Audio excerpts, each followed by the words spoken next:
Sa ibang balita, sa Ontario, binalot ng makapal na snow ang ilang bahagi ng probinsya ngayong Huwebes dahil sa pagdama ng matinding snowstorm na nag-umpisa Miyerkules ng gabi.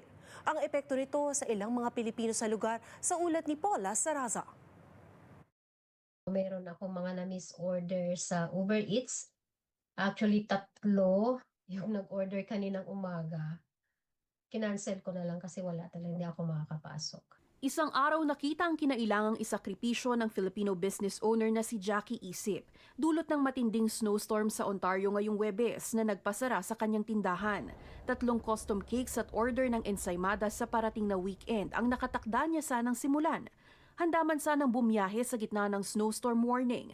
Binalot na anya ng makapal na snow ang tapat ng bake shop sa Scarborough. Bukas kasi Friday, pipilitin ko talagang pumasok kasi kailangan kong tapusin yung cakes na due for Saturday. Hindi pwedeng wala silang cake.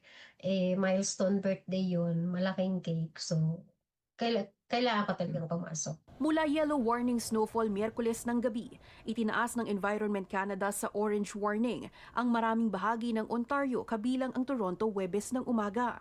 Nanindigan naman si Toronto Mayor Olivia Chow na handa at nakaantabay ang emergency crews sa lagay ng panahon. Once plowing is complete, crews will begin to remove snow from our streets and sidewalks, with timing being determined based on weather conditions. A key improvement from past storms is this.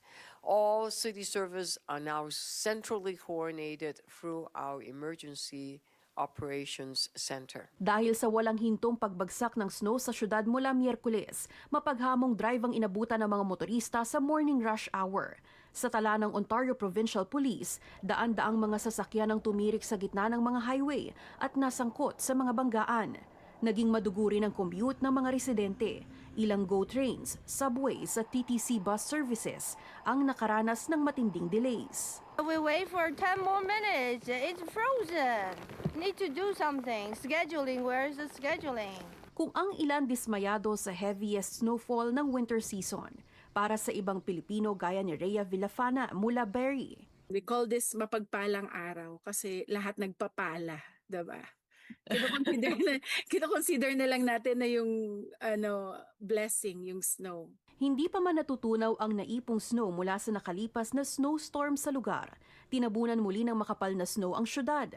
Ang mga anak ni Villafana hindi na raw pumasok sa eskwela dahil sa school bus cancellations. I have a 16-year-old daughter and meron silang snow day. Pag may snow day sa school, ibig sabihin walang school bus. Canceled lahat yon.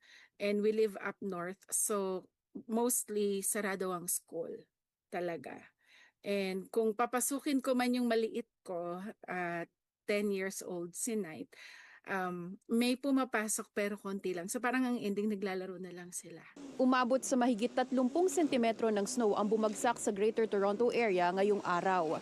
Humupa naman ang lagay ng panahon pagdating ng hapon. Inaasahang magsisimula ang snow cleanup Biyernes. Paula Saraza, Omni News, Toronto.